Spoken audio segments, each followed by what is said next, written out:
I wanted to get to this Maureen Dowd column. You know, Maureen Dowd she writes for the New York Times, and she's an opinion columnist. And it was after the Maureen Dowd column saying, my sister, who's been like a fan, it now thinks he's absolutely disgusting because he won't acknowledge his 7th grandchild, that he did it. So she's got some power. He's clearly reading Dowd and affected by her. So here's what she writes. I got to put on my readers. My eyes have been bothering me, so I got to read this with my readers, which I kind of like. It kind of makes me feel smart. Okay. This is her conclusion about what's wrong here. Staff need to let Biden out of the virtual basement. My God, really? She talks about how he gave a speech on Bidenomics at a community college in Washington suburb on Thursday.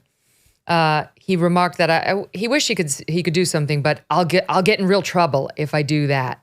Dude, you're the leader of the free world, she writes. Since he became president, Biden has sharply curbed how much he talks to the press, rarely giving interviews. Then she says, when I watch him cut himself short or get cut short by the staff, I get an image of a yellow lab gamboling smack into an electric fence. Gamboling, she writes. When the president stops himself and says, am I giving too long an answer? Or maybe I'll stop there. Or I'm going to get in real trouble. He seems nervous that his handlers might yank his choke collar if he rattles on. She goes on and says, the politician who has always relished talking to people, helping, or being around people, seems sort of lonely. Even without the mask.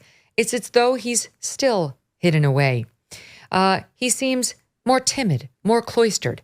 And when he's more isolated, he seems sadder. She writes that his overprotective staff has gotten into his head. I know he gets frozen on Hunter questions, but he can't hide from them forever either. The president's feelings were no doubt hurt the other day by the Washington Post column by David Ignatius, in which he said he shouldn't run and neither should Kamala Harris. I don't disagree, but I doubt it will make a difference. So, by the way, that's her throwing her support behind he shouldn't run. His staff reinforces the impression that a fragile chief executive by overmanaging him, of a fragile chief executive by overmanaging him and white-knuckling all his appearances. It's not the staff's fault. And then there's this. I've covered Biden for 35 years.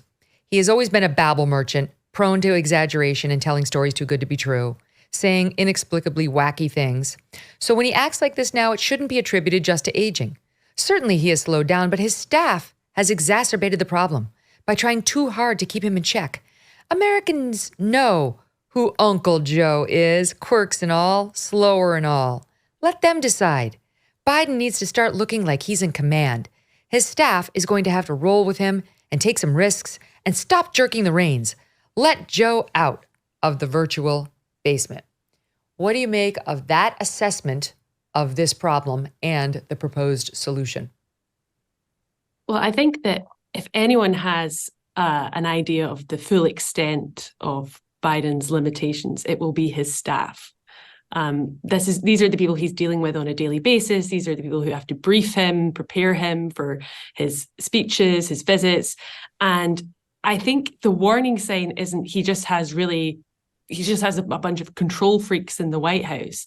I think the concern is, and we've seen it, and I do think there's a difference between the way Biden's always been kind of gaffe prone and that way of speaking that betrays some serious cognitive impairment or even physical impairment. You know, we've seen him fall a number of times, and all of us have experience of elderly relatives and we know what decline looks like, and this is what it looks like. I think it's a bit rich, really, to blame it on the staff. I mean, maybe we should give her wish and the staff should just let go of the reins, and maybe she would then be writing a very different column. I mean, I sort of feel sorry for Biden's speechwriters because every time he delivers a speech, the focus from commentators becomes on the delivery and not on the substance. And there was actually probably quite a lot to remark on in his UN address. I mean, I wasn't particularly impressed, but there's serious considerations to be had about his foreign policy, what he's doing or not doing about China, how he's responding to the Ukraine war, what his next steps are. And we don't get to discuss any of that because the conversation continually comes back to his health. And I don't think that's his staff's fault. Mm-hmm. In the meantime, he does have a challenger. I mean, technically, he has two challengers, Jim Geraghty. He's got Marianne Williamson. It's all about the love. Go back and listen to my interview of her to find out if the love extends when we're on the subject of Donald Trump. And then there's RFK Dark evil forces. They're gathering. Donald Trump is from the Black Lodge. He has come through from the Red. Sorry. What happened to the love, Marianne? Then there's RFKJ, who is still running and generating a fair amount of buzz for somebody who has been dubbed a conspiracy theorist and a nut and the man to be ignored by virtually everybody in the mainstream. He has asked for Secret Service protection, which, normally I'd be like, why does he need it? Nobody else has it. Nobody on the GOP side has it. Like, why do we have to pay for him? But RFKJ is short for Robert F. Kennedy Jr. And there's sadly a long history in his family of assassinations at the presidential or aspiring presidential level. And you could kind of understand the guy being worried. And he says he has received threats. And there was a guy just the other day, we have a video of the man, not the actual attempt, like the attack. I don't know if he actually tried to do the attack, but Friday in Los Angeles, here's the guy.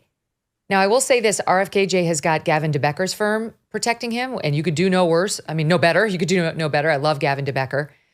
But what do you make of his pitch that he deserves Secret Service protection, which this White House has denied? Yeah, well, first of all, regarding Friday's incident, the man in question who was arrested showed up, had two guns, a fake ID as a U.S. Marshal, claimed to be part of Kennedy's security detail, and told the staff he needed to see Kennedy immediately. I don't think it's wild or crazy to extrapolate that this person intended harm. And then he was, security detained. The actual security detained him. Police arrived, arrested him. Look, by the way, in case your listeners are wondering, the standard issuance of Secret Service protection for candidates is usually right around when they accept the nomination of the major party candidates. The Department of Homeland Security determines who's a major party candidate, but they can adjust that after meeting with congressional leaders. And it's happened in the past. Barack Obama got it very early in the campaign in 2007. Major African-American candidate. Unfortunately, there are a lot of racist yahoos in this country who might be tempted to take a shot at him. Very similar story for Herman Cain in the 2012 cycle. Ben Carson, yes, too.